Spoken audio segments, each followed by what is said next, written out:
என் தாத்தா முறையா சென்னைக்கு வராரு. பாவம் வரவர் என்ன கண்டிஷன்ல வருவாரோ?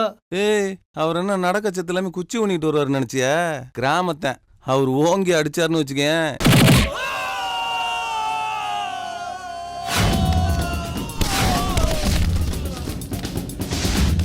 இந்தியா கில்ஸ் நேயர்களுக்கு வணக்கம். எத்தனை டன் வெயிட்னு யாருக்குமே தெரியாது. மஞ்சப்பை படத்துடைய நோக்கம் ஏன்னா இது சினிமாங்கிறது மிக சக்தி வாய்ந்த ஊடகம், மக்களுக்கு போய் சேர்ற விஷயம். உறவுகளுடைய மேன்மையை இந்த படம் சொல்லுது. பெரியவங்களை மதிக்கணும்.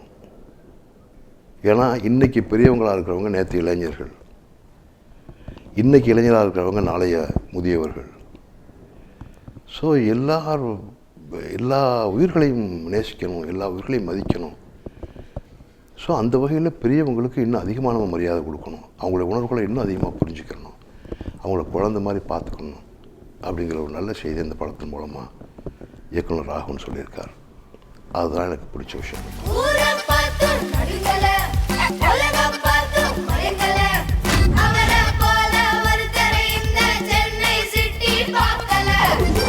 இந்த ஒரு யதார்த்தமான ஒரு கிராமத்தான். கிளவியை பார்த்தா இந்த பொண்ணை பார்க்க வேணாம், இந்த பொண்ணை பார்த்தா கிளவியை பார்க்க வேணாம்.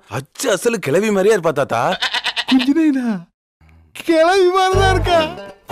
அந்த மனுஷன் பட்டணத்துக்குள்ளே வந்தா பட்டணத்து வாழ்க்கையோட அவன் தன்னைத்தான் ஐக்கியப்படுத்தி கொள்ள முடியாமல் எப்படி தவிக்கிறாங்கிற தவிப்பு தான் சொல்லப்பட்டிருக்கு. அது குழந்தைகளுக்கும் பிடிக்கிற விஷயமா ரொம்ப காமெடியாக ஒரு கூட்டம். இங்க பாராத்தா, நேத்து செத்ததுக்கு பாவம் கூடி உட்காந்து இன்னும் அழுதுகிட்டு இருக்குதுகளே.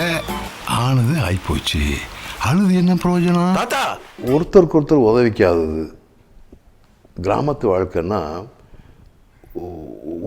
ஒரு குடும்பத்தில் ஒரு சின்ன பிரச்சனைனா அக்கம் பக்கம் எல்லாம் ஒன்று சேர்ந்து அது நல்லது கெட்டது எல்லாத்தையும் ஃபேஸ் பண்ணுவாங்க. நகரத்து வாழ்க்கையில் அந்த விஷயம் இல்லை. ஏன்னா பக்கத்து ஃப்ளாட்டில் இருக்கிறவங்களுக்கு கூட அவங்க யார் இவங்க யாருன்னு எதுவுமே தெரியாது. ஒருத்தருக்கு ஒருத்தர் உதவணுங்கிற எண்ணமும் இல்லை. ஏன்னா அவங்கவுங்களுக்கு அவங்க வாழ்க்கையாக வேகமாக போய்கிட்டு இருக்கு வாழ்க்கை. அவங்கவுங்க போராடுறதுக்கே சரியாக இருக்குது.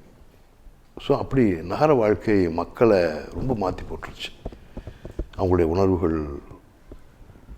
உணர்வுகளுக்கு மதிப்பளிக்காமல் வெறும் இயந்திரத்தனமாக ஆகிப்போச்சு. இதுதான் நான் பார்க்குற மாற்றம், வருத்தப்படக்கூடிய மாற்றம். ஏயா வேப்பம் கொஞ்சம் போய் அழகாக காசு கொடுத்து வாங்குவாரா? நீ பல்லு விளக்க மர ஏறி ஒடிச்சியே வேப்பங்குச்சி, அதுக்கு விலை எவ்வளோ தெரியுமா? 5000 ரூபா. இயக்குனர் சர்க்குணம் தான் ராகவனை என்கிட்ட கூட்டிகிட்டு வந்தார். இயக்குனர் சர்க்குணம் தான் சொந்த படம் எடுக்க போகிறதாக, தன்னுடைய உதவியாளரை இயக்குனராக அறிமுகப்படுத்த போகிறதாக என்கிட்ட கூட்டிகிட்டு வந்து கதை சொல்ல சொன்னார். அப்போ இயக்குனர் ராகவன் என்கிட்ட கதை சொன்னார். கதை கேட்டு எனக்கு ரொம்ப பிடிச்சிருந்தது. என்ன விஷயம்னா, ஒரு கருத்து இருக்குது, ஜனங்களுக்கு கொண்டு போய் சேர்க்கணும்னு நம்ம நினைக்கிற மாதிரி ஒரு கருத்து இருக்குது. பெரியவங்களை மதிக்கணும், பெரியவங்களுடைய உணர்வுகளை மதிக்கணும்,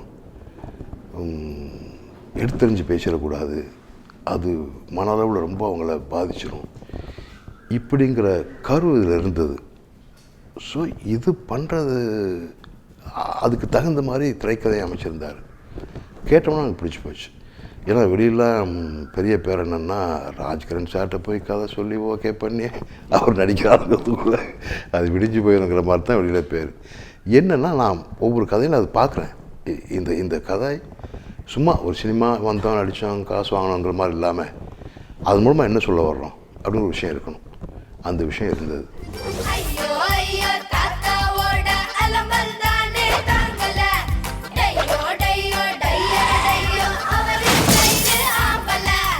விமலை நான் சந்திக்கிறதுக்கு முன்னாடியே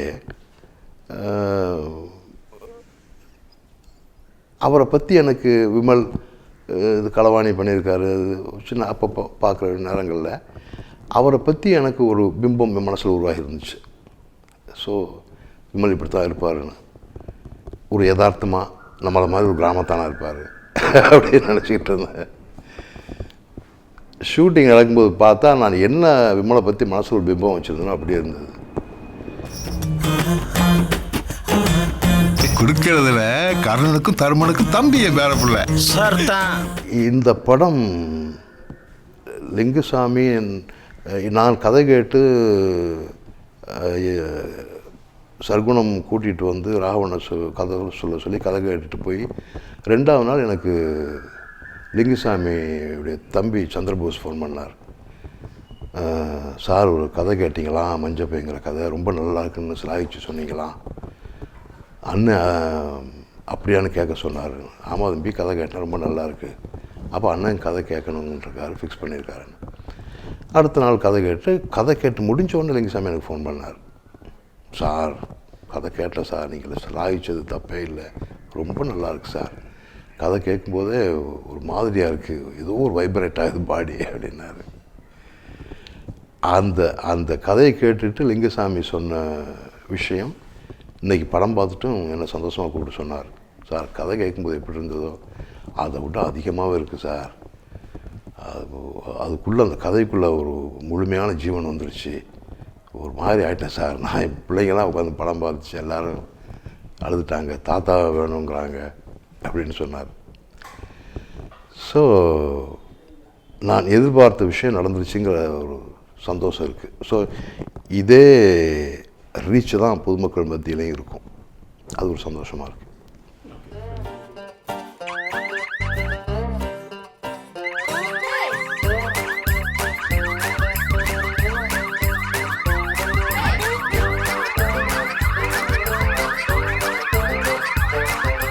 ஆரம்பத்துலேருந்து பார்த்தீங்கன்னா என்னுடைய படங்கள் ஒவ்வொன்றுக்கும் நிறைய கேப் இருக்கும். என் முதல் படம் ராசாவின் மனசிலே 91, அடுத்த படம் அரண்மனை கிளி 93, அதுக்கு அடுத்த படம் எல்லாமே என் ராசா தான் 95. இப்படி ஒவ்வொரு படத்துக்குமே கேப் எடுத்துக்கிறது. இப்போ வெளிப்படங்கள் நடிக்க ஆரம்பித்ததுக்கு அப்புறமும் எனக்கு பிடிச்ச இந்த கதைக்கு ராஜ்கிரண் தான் தேவை, ராஜ்கிரண் மட்டும்தான் இந்த கதாபாத்திரத்தை பண்ண முடியும் அப்படிங்கிற படங்களுக்கு மட்டும்தான் நான் ஒத்துக்கிறது. சின்ன வயசுல ஜெயில பார்த்துங்கிற மிதப்பு நந்தானா எல்லாருக்கும் தெரியணும், உங்க பேரை சொன்னா எல்லாரும் பயப்படணும், அப்படி ஒரு ஆசை மனசுக்குள்ள. இயக்குனர் லிங்குசாமி என்னை ரொம்ப ஆத்மார்த்தமாக நேசிக்கிற ஒரு தம்பி. அதனால அவருக்கு எனக்குள்ளேருந்து இன்னும் நிறைய கொண்டு வரணும்னு ஆசையும் ஆதங்கமும் இருக்குது. இயக்குனர் லிங்குசாமி இயக்கத்தில் சண்டை கோழிங்கிற படம் எனக்கு மிகப்பெரிய பேர் வாங்கி கொடுத்த படம்.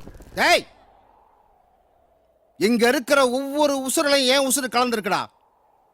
அருவாளை கையில் எடுத்துட்டா சண்டியர் நினைப்பா, ஈரக்கொலையை அறுத்துருவேன். இந்த மண்ணில் வந்து அப்படி இப்படி ஏதாவது பண்ணலாம்னு நினைச்சா தலை வேற கால் வேற தனித்தனியாக போயிடும்.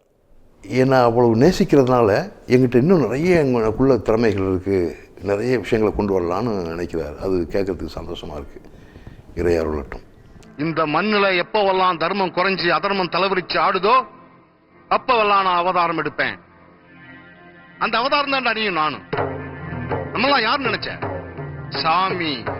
இப்போது இறையருளால் நான் 100கணக்கான படங்கள் பண்ணின அளவுக்கு எனக்கு மக்கள் பேரையும் புகழையும் கொடுத்துருக்குறாங்க. நான் ஹீரோவாகி 24 வருஷம் ஆச்சு. இது வரைக்கும் 20 படம் தான் நடிச்சிருக்கேன்.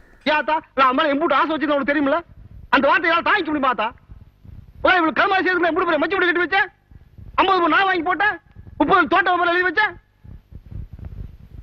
அந்த மனுஷன் பட்டணத்துக்குள்ளே வந்தால் பட்டணத்து வாழ்க்கையோட அவன் தன்னைத்தான் ஐக்கியப்படுத்தி கொள்ள முடியாமல் எப்படி தவிக்கிறாங்கிற தவிப்பு தான் சொல்லப்பட்டிருக்கு. அது குழந்தைகளுக்கும் பிடிக்கிற விஷயமா ரொம்ப காமெடியாக ஒர்க் அவுட் ஆயிருக்கு.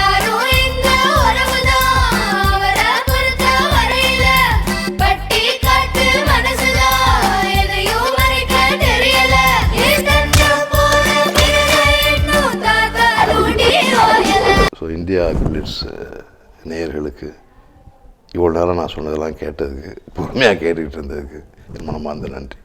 வணக்கம்.